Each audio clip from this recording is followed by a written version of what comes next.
welcome to the middle stall. Today we have an unboxing of the Godox Magic XT1 2.4 gigahertz dual channel wireless microphone system.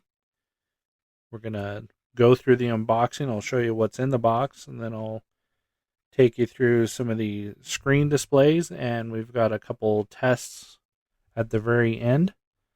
And let's get into it. First, we have the instructions, standard setup, standard display, and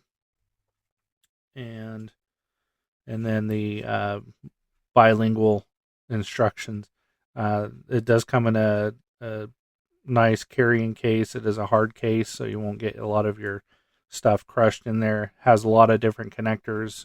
Here's a horseshoe mount with the necessary attachments. This allows you to attach it directly to your cell phone mount system or your camera system or tripods, however you wish to set it up. Very convenient though, and it's metal, not all plastic. And then we do have a USB to Type C connector, and then the Type C to 3.5 millimeter connector, the 3.5 millimeter to iPhone, and then 3.5 millimeter to 3.5 millimeter. And then it does come with some pretty strong magnets that you can put the microphone, clip it to your shirt, and then you have the dead cat windscreen, or you have the clips that you can use instead of the direct magnets. Again, they're pretty strong right out of the box, which is very good to see. And then we have the receiver for the system.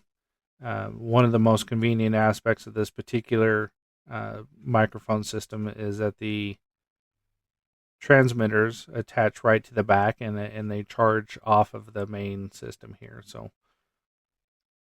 it comes with two transmitters. Very convenient, very small, and very compact. And you can see the magnets are very strong, attaching everything as I unbox it here.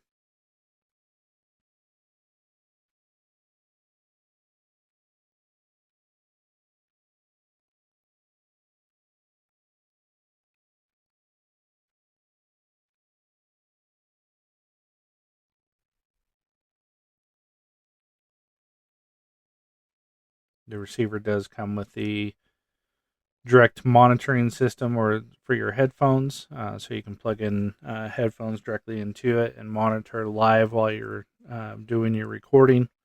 It does have a Type C port, as well as the 3.5 millimeter port to attach it to your cell phone or your camera system. The windscreen's just attached directly to the transmitters. And then you have the on-screen display. You do have buttons that allows you to switch from standard recording to DNR, which is a noise filtering. The only drawback that I've seen so far with this is that you cannot mute the transmitter directly off of it. You do have to go into the system. Then here we do have an on-screen display that you'll be able to see the readouts for your microphone A, microphone B, whether it's in mono or stereo, your direct noise reduction or dynamic noise reduction filter on and off, which can also be accessed off the actual transmitter. Your low cut filtering. This is to remove any type of like HVAC or low hum frequency. Mute. This is the only area that you can mute the actual microphone that I've been able to find. And then you can adjust your volume, both A, B, or both of them at the same time. So you have a lot of control besides whatever device you're recording on. You can control it with the receiver here. From modes, you have mono, stereo, and then you do have a safety mode, which records at -6 decibels to help prevent some of the clipping options. You can screen lock it. You do have a pairing option. I do have another video that you can take a look at that goes through how to pair it. And then from general, you do have standard settings like brightness, screen sleep, language, factory reset, and then your versions and your certification.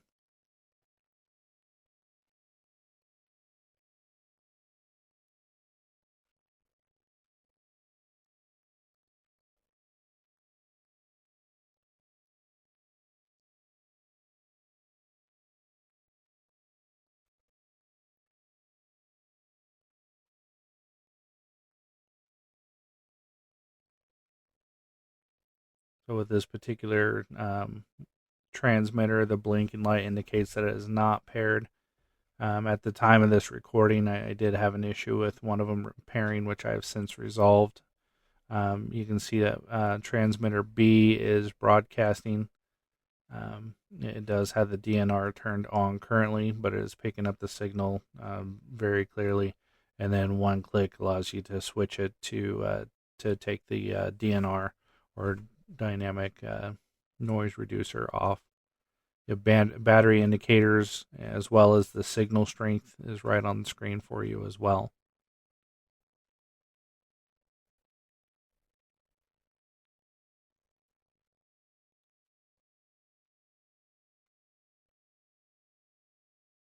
And then there's the ability to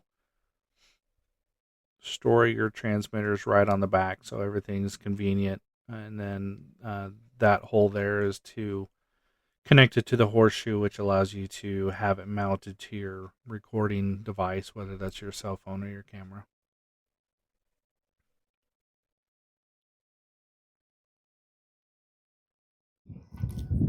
Test 2, 3. Test ABCD. Test ABCD. Test 1.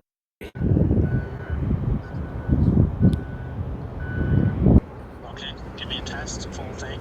Test 1, 2, 3. Test ABCD. Switch to orange and give me the full test. Okay. Test 1, 2, 3. Test ABCD. Okay, give me one more test and just put your arms up in the air. Do it back and forth. Test 1, 2, 3. Test ABCD.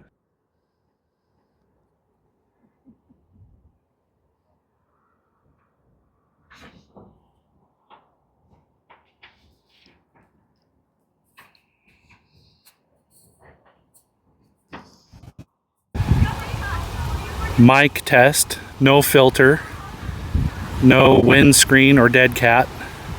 ABC, 1, 2, 3. Test.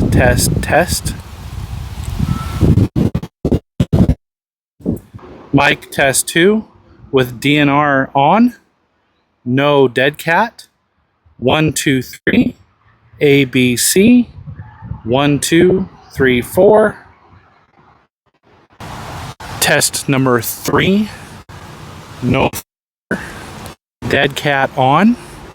ABC, 1, 2, 3.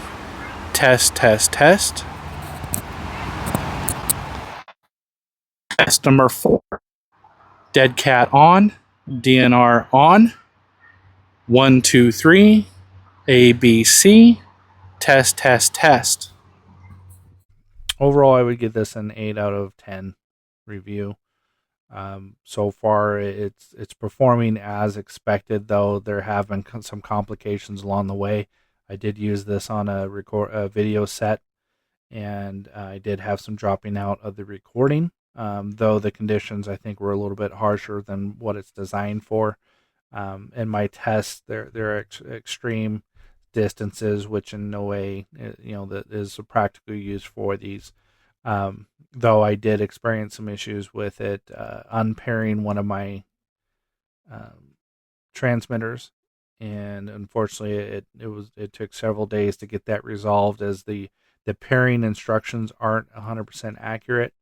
The factory reset options for the transmitter are hard to find, and because it's such a new product, there's not a lot of information out there on it. So I do have high expectations for that going into some of the projects I have coming up, and I'll certainly look at making a video if we need to, should I experience anything else. So be sure to check back, as I do have a video coming out on how to factory reset the transmitter, as well as how to pair your transmitter back to the receiver in case you run into a situation where it's become unpaired. Thanks for tuning in. Give a like and subscribe, and we'll see you in the next video.